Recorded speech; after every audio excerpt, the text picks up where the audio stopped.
Gonna get free this time. Falling into a blue sky mind. Came to me We in are that thrilled song, my to friend. welcome you back to You, Me, and the Elephant. This is Deb Air with. Crystal clear. We're really excited for you to join in. You hear us speak a lot about the space between the and versus the or, the gap, the quantum, the middle. And all of these things for us really mean the same thing. They're ways to express through words how we value living and how we value evolving as a human being, as a soul, and as another living creature in this universe and on this planet. We value creating a conversation where we expand the conversation, allowing for some of the things that are generally invisible.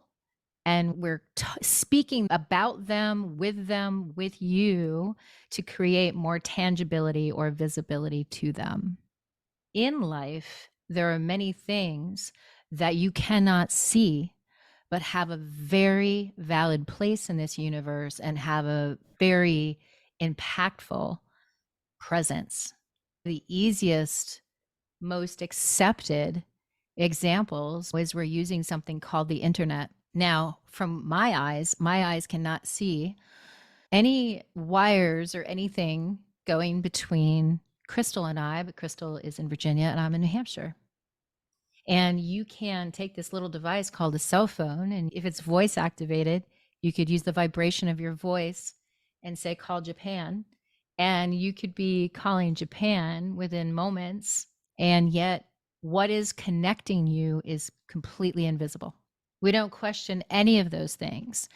I have found in my world that I have studied, that my career has been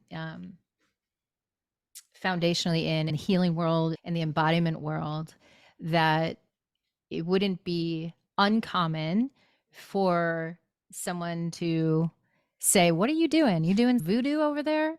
So we have this dichotomy of the very things that we long for, the very things that are self-evident, the very things that we use every day, like our cell phones, we don't question. And at the same time, we question the very reasoning they exist, the very pathway they take to impact, to be created, to work. The whole premise of this podcast is making the invisible visible. And that we value that when we can have a broader conversation and allow for the conversation to sit in this gap space, that it becomes this very multidimensional experience. So we're going to talk a little bit about that. We're going to define it a little more so that we can put some legs to it and have more of a conversation of it out in the open. So that we're not just talking in this way that is, it's very new agey. The other thing we talk about is how much our world is set to the dial of polarization. Meaning that in order to survive in this world, you need to take a side.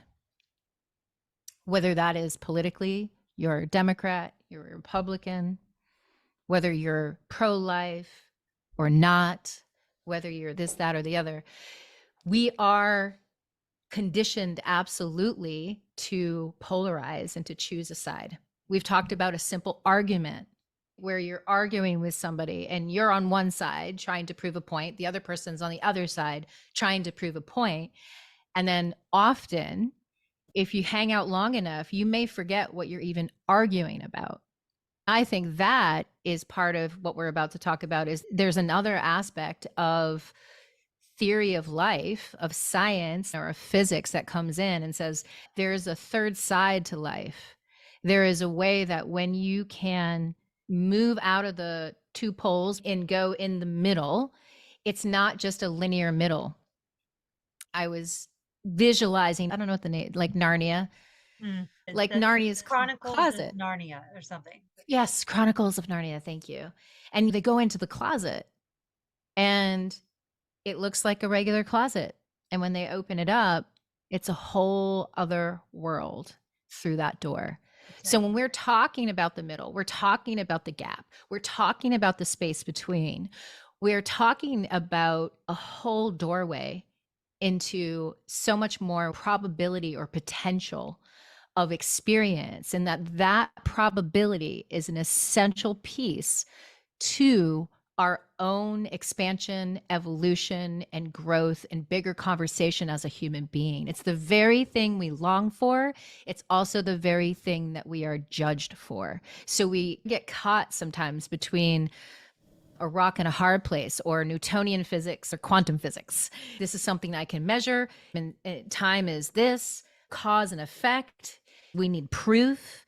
And yet, some of the most powerful discoveries of our world, they are not coming from classical physics. They are coming from quantum. They're coming from modern physics, like our cell phones. So it's not that it's not prevalent. That's the paradox, is that we are enculturated a certain way to see things and value something a certain way in conversation, in the way that we live, in the way that we allow ourselves to live. And yet we indulge in something that's so much more, and that we feel like we can never grasp. We're saying this whole podcast, every single episode, is about bringing you into Narnia's closet. It's about saying, guess what? The atomic level of you is both space and wave, and it's both particle and matter. Like, you are these things. It's what I call the sacred and. You don't have to be this one or the other. That's what war is. We haven't resolved war. Why have we not resolved war in our history? If we feel it in our gut, do we ever think that we will resolve war? Will there always be a war happening? And I believe that until we can reach a critical mass of quantum living, of that sacred and, I think the answer is no, because we're always going to have to pick this side or that side. So just do a little bit of geeking out, very little. One time, not too long ago, Crystal were like, we don't do light here. Well, we're going to do light quantum physics.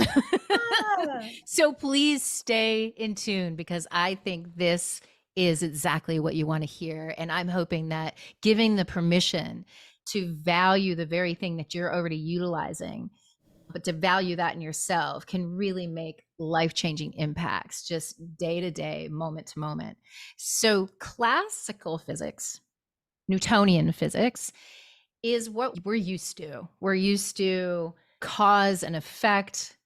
We use the word science in that arena, and it's on a very macro level.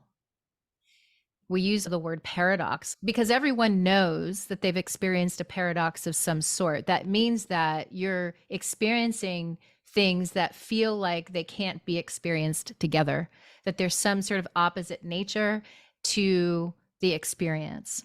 And it messes with our mind. It messes with our neurology of the way we've been conditioned to classical physics, because paradoxes, if they do happen, under the umbrella of classical physics, and if that paradox is not within the realm of the paradigm, a paradigm is a way of definition of how to be, of the map in which we live. In classical physics, if we have a paradox and it's not in the paradigm, then it gets thrown out, meaning it doesn't have a value to it because there's no place to fit it. The example, when we thought the world was flat and then we realized the world was round. In that quantum moment where that paradox was existing and it wasn't in the paradigm, people were killed for it. So there's this really edgy line of how we are conditioned, and yet what we see right in front of us. We see the self-evident nature of quantum theory all around us, or quantum physics. Is that the tool that we use that becomes our spiritual springboard? Because I have not met one person that has come into my office that doesn't in some way want to know themselves more, want to somehow transform self-judgment, the need to feel like they have to be this one thing, this one role. I can't really do this because of that, because I'm this person. People will judge me because if I do this, it goes against the way or the nature of that role that I've been defined. So these are the things that keep us stuck, is this polarization that if I am in a static role of, if I am a woman of a certain age, then I can't wear this really sexy outfit, let's say. But if our conditioning says this is not in the paradigm, then it gets thrown out. I'm trying to connect the science to the everyday, that we are dancing with this paradox in our mind every day. But our challenge is we're trying to fit on one side or the other. And we realize that we can't. By nature, we can't. But that is what is so challenging. I was speaking to a client the other day, and can't remember how she said it. I got to figure out what I'm going to do. And I said, what if you didn't have to do anything? The challenge came up with her in that, in order to be valuable, I have to do something. So we're constantly trying to fit into roles in which we are conditioned so that we feel like we're not wrong, that we fit in somehow to our people, to our culture, that we won't be condemned. And yet we're going to hop on our cell phone and we're going to use the reality that the invisible is far more foundational than the stuff that we can see on a macro level. I mean, we have more connection to the world than we ever have, not because of the macro, but because of the micro and because of what we're speaking to now. So in quantum physics, two things that I want to bring up. One is the complementary relationship between energy and time. We talk about the present moment a lot. The reason that is a powerful practice is that with quantum physics, this relationship between energy and time is that when we can get as close to the moment of now, if we can bring our focus to right now, which means that we can create a certainty of time. When we create a certainty of time, we create an uncertainty of energy.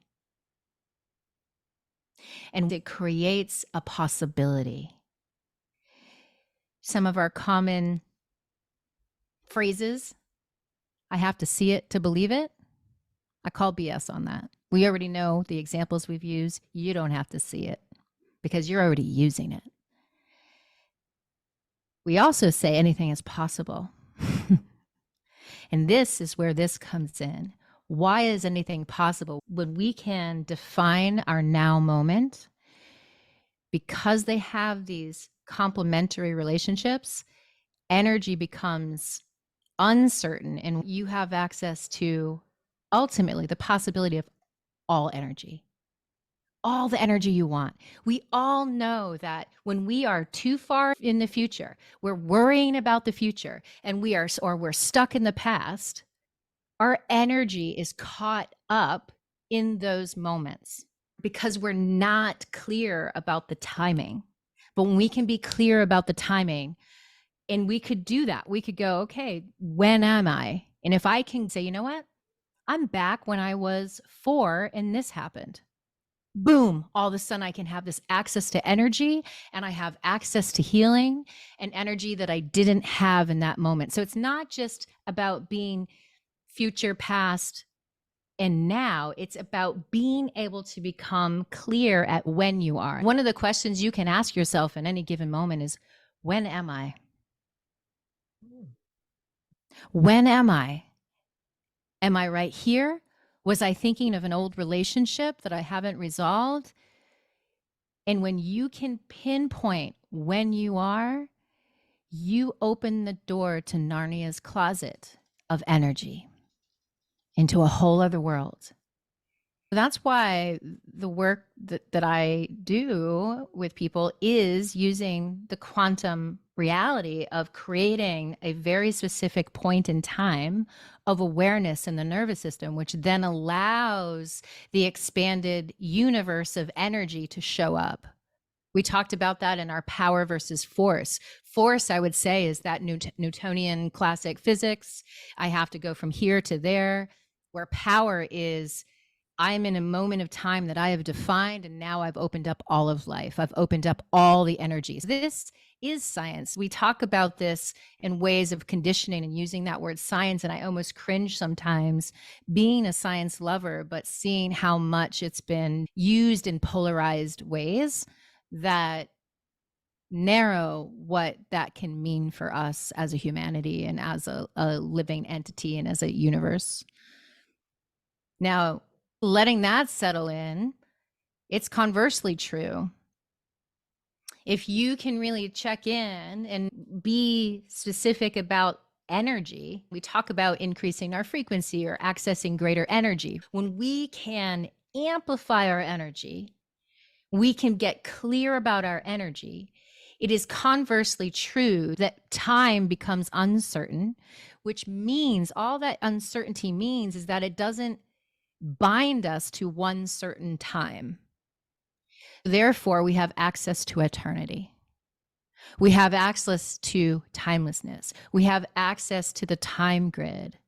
When we can amplify the energy of access with somebody, we allow them to access a different range of time, because this is the probability of quantum living, of the access to something more. We really wanted to have this conversation because I've gone through many different ways of how people will view things. We've said that, gosh, I've said this 3 times now, that truth goes through 3 phases. But the last one is that it's self-evident. And we're just trying to have conversations in a way that says, hey, what we're talking about is not new in concept, and you're using it every single day. But it's time to give yourself permission to be able to live and practice how to live within a gap space that opens Narnia's closet, that allows you to have bigger conversation. Because we're compartmentalizing everything into polarities, we're trying to fit into things that by nature of who we are, our divine nature does not fit in one of those boxes. Right.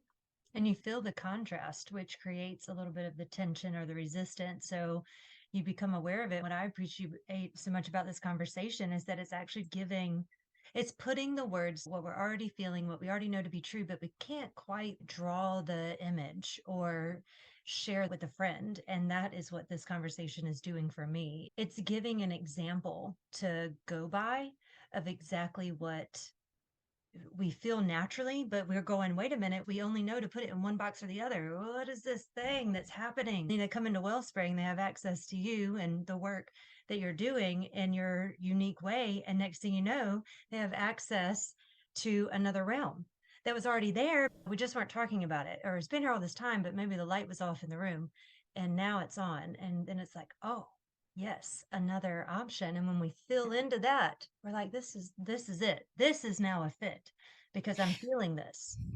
Yeah, beautiful. The challenge is that can you have the paradox of life that is by nature going to happen? And can you let it expand your life and expand the paradigm to create progress?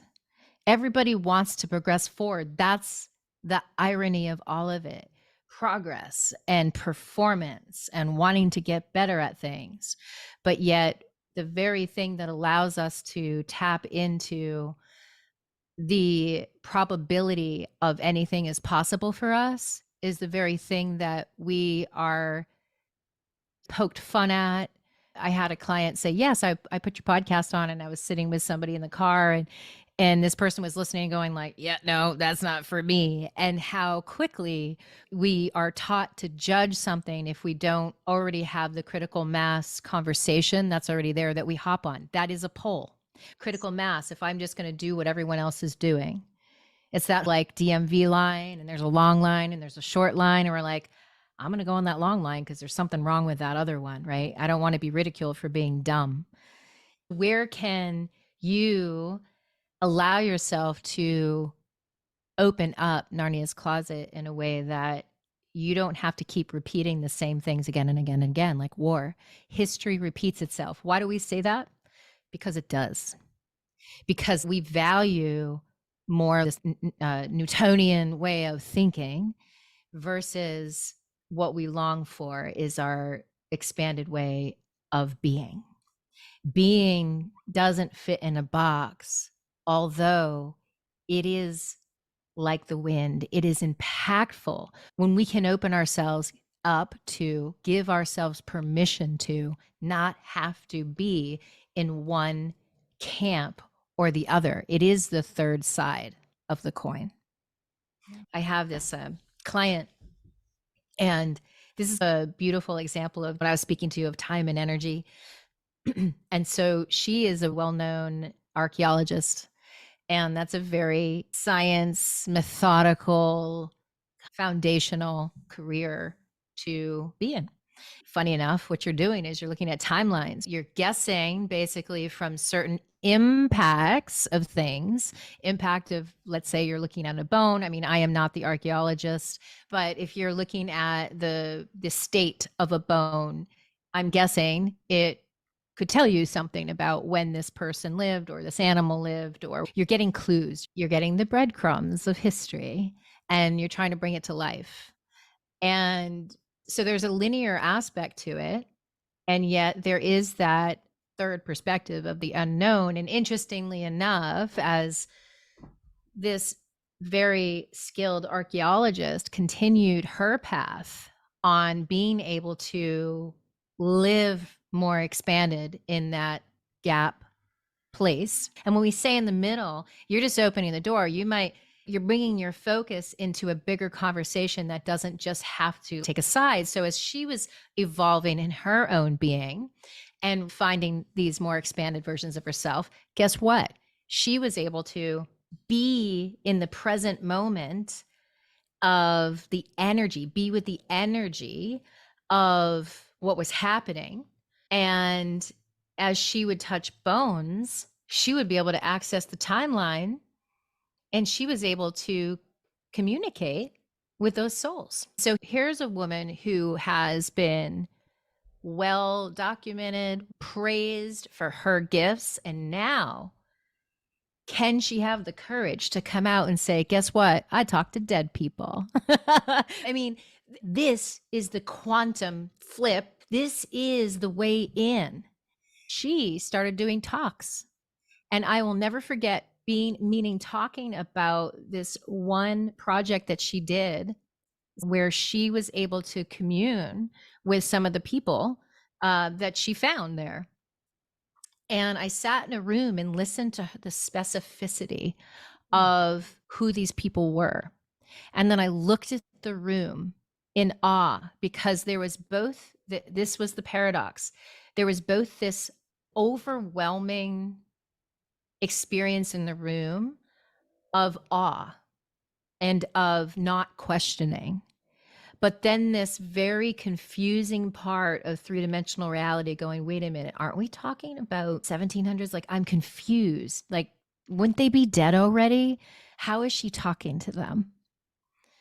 I give this woman so much credit for potentially putting her reputation on the line. And yet, how perfect is it that an archaeologist is able to access, open Narnia's door and talk to spirits of past?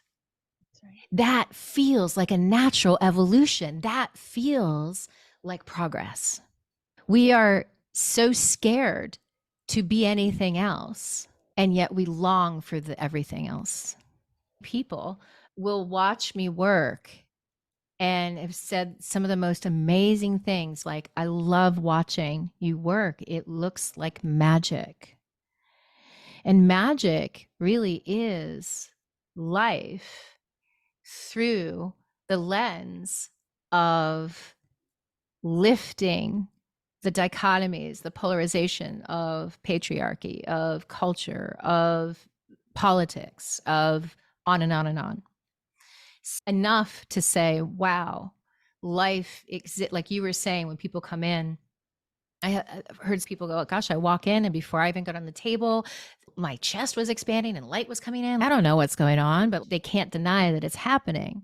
And in the safe space that we create, that can happen even more. And this is the other part that I wanted to mention. And hopefully this doesn't get too heady. And I'm inviting you all to re-listen to this because it's a conversation so worth having. Crystal and I have spoken a lot about witnessing. We've talked about witnessing others and how powerful that is. And we've talked about witnessing each other and how much we have created progress or expansion in our life because of the devotion to our witnessing to each other. Another part of quantum is that there's a contextual nature to it. That contextual nature is saying that the meaning I give to something influences the field of life. The meaning I give to something influences the field of life. By nature of observing, we are participating. Of giving meaning to something, we are influencing. How many of us have felt at times that no matter what you do, you're too small to make a difference, either in your own life or in the world at large? It feels too big, and we go into suffering and we feel like we can't do anything. It's too big to change. It's too much of a tsunami of fuck upness to make a difference. To this contextual nature of life and through this time, energy, complementationness of relating is that we are all connected. This is the proof. And the proof is in the impact.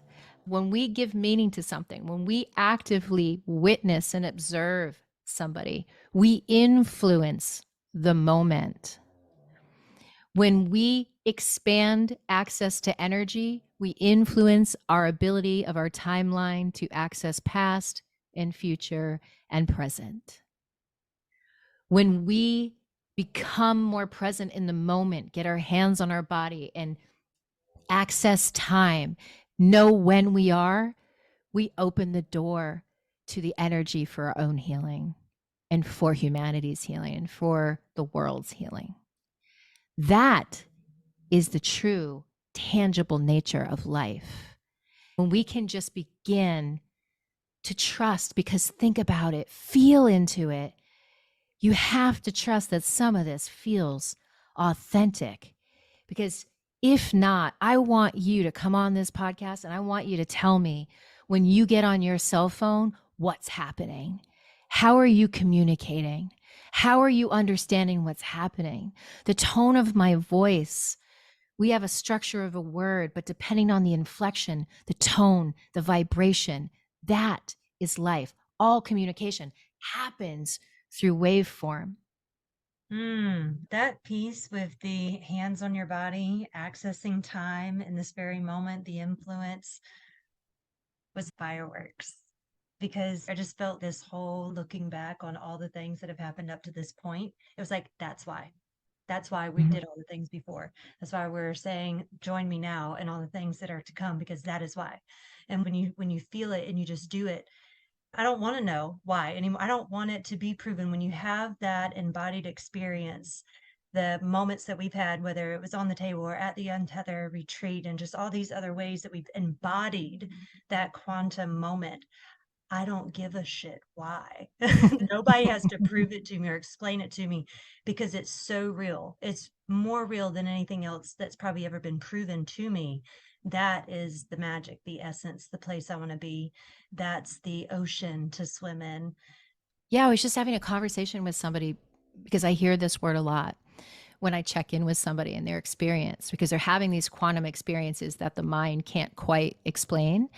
And one of the words that comes up a lot is, I don't know, it's weird. I don't know how to explain it. I don't know any of you that know Candace Pert. She wrote a book called molecules of emotion, also a few others. And she used to talk all around the world. She was a researcher. And she kind of stumbled into this whole molecules, the physiology of emotions. Point is in her talks and the environments in which she would do these talks, she would, if she was either receiving body work or observing other people receiving body work of these kind of quantum moments, this access to what you just said, you cannot explain it in a certain way and you don't need to. That was the force versus power. We need to prove it. There's nothing to prove. You're already being it. You're already in the experience of it. So she looked it up, being the researcher that she is, which kind of ties into this whole conversation. She looked up weird, like, where did this word come from? And it comes from an Anglo-Saxon word meaning truth or spiritual or wisdom. So it is the gap. Weird is meaning that the mind does not have the actual definition yet. It doesn't fit into the box. So the only thing we have is weird. And I love that our language actually had the evolution of that. So can these things all work together? Meaning, is there a place for Newtonian physics and is there a place for modern quantum physics? The answer is yes. It is all things. It is the sacred and. The thing that I noticed in my most recent evolution was for years, I have just naturally been attracted. I've been both very much a science person.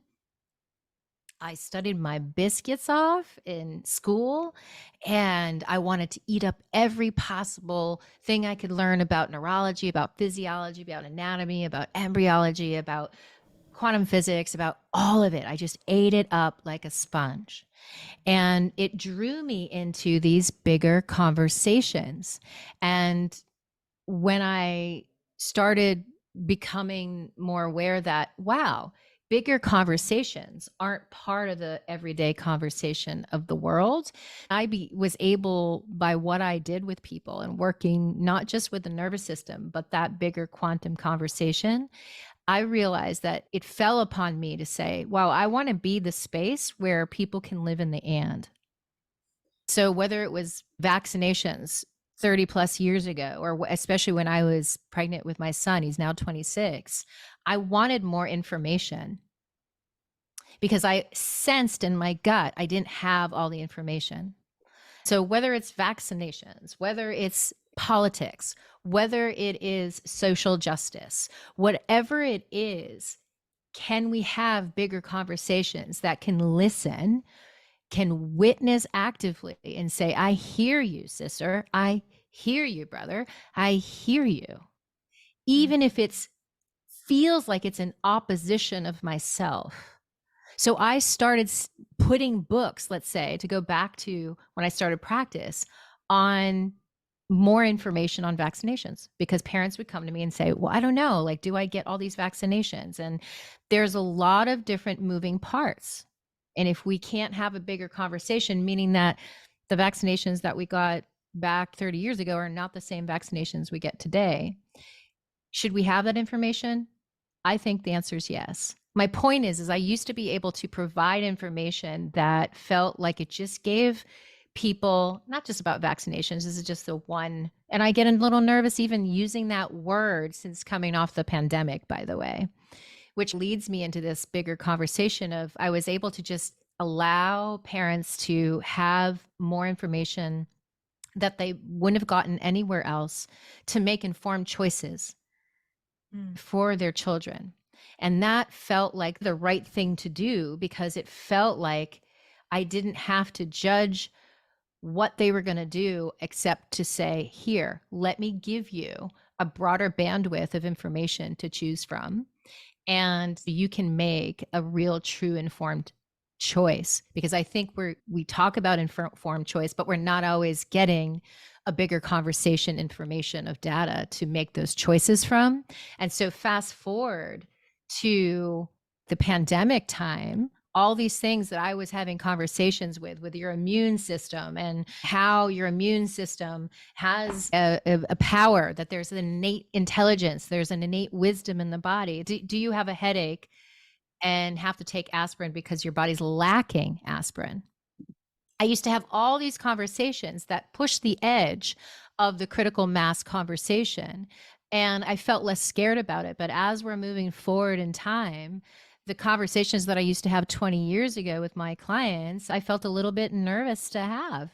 These same conversations of saying, hey, I'm going to give you information, let's say on vaccination, that became so polarized that I saw people that I dearly love shaming people on both directions, whether they were vaccinated, whether they weren't vaccinated. I invited people into my practice no matter what, because I honored their choices from their perspectives of what they chose to do based on the information that they were able to receive. So these are the conversations, these are the ways of living that I think stimulate progress. But if we cannot ever sit in a room with our opposition perspectives, and let me just tell you, there are so many insidious oppositions. Mm. You could say that as a woman, I love women. How many women here have not been absolutely torn apart by another woman, but haven't been deceived by another woman? And I'm just saying that because I'm a woman, but like, there are so many things that we superficially say, oh, yeah, but we don't have the deeper conversation. What happens when we are betrayed? What happens when we experience something that doesn't fit into critical mass story? Do we keep it to ourselves? Do we hide it? Do we make ourselves wrong? Do we give ourselves permission to feel something that's outside of the role in which we have been dubbed to be in? These are important questions. I'm sort of playing into that range of polarity if I don't really speak this bigger moment and really bring some challenge in pushing the edge of what's possible for you and allowing yourself to be okay that sometimes you might feel like you're living or giving yourself permission in ways that feel different than the ways that you have in the past. Mm. Again, we're inviting you to re-listen to this and just if anything, just let it transmit. Let your cells feel what we're saying. And some of the practices, to go back to just even the question of when am I? Can you place when you are in your consciousness at any given moment? And I'm always going to promote getting your hands on your body. Can you track when you are? So if you are thinking about, like I said, a past relationship, can you pinpoint that? And with that, can you highlight that and say, that's where I'm at? And then get your hands on your body. Take a breath into that part of your body while you are thinking of when you are, acknowledging when you are, and allow for the access to for the energy to show up. You're accessing the energy for healing in that moment. Conversely, can you be with the energy of what is coming up? For instance, if you are feeling something, you're feeling a charge, you're feeling an experience, can you name that experience? Can you, like a painting, say, this is the quality of it, this is the energy of it? And when you name that energy, you're naming the quantity, the quality of that energy, you are able to access eternity, meaning you are able to access. This is when certain breath work, body work that we do helps you access different time. Because when you can access the energy of the moment, be with the energy of the moment, you can access the timeline in which that energy was stuck. So those of you that have had care with me, you know, you've said, gosh, I'm just really feeling stuck. And we'll do an exercise that allows you to access the energy of the moment. One of the things that we say, sometimes when we can access that is we're accessing a different timeline now because we're accessing the energy that is coming up right now. And we're saying, I'm so sorry I've ignored you for so long. I haven't paid attention to you. Because in that moment, you access the energy that of certainty. You were being with the energy so that you were able to access a timeline anytime in existence. And this is the thing that will flip your brain around. But to keep it simple, these are the practices that you can do. The third practice, we talked about meaning and observing and how that influences what energy shows up, it influences the field, is that you can take a moment, even if you're not with a person, but you can certainly do this with a person. And we did this at one of our retreats. We sat in front of somebody and we focused on everything that was happening for us. Check in. What's the experience I'm having? What's I'm experiencing? What am I feeling? What are my sensations? How am I breathing? What is my structure or posture doing? And then pausing and taking all of your focus and putting it on the other person. What are you sensing that they're doing, they're feeling? What is their anything, whatever it is? It could be all a projection, but the point is you're focusing in on the other person, the event, this thing that keeps coming up. But again, a great practice to do with somebody else, maybe a family member.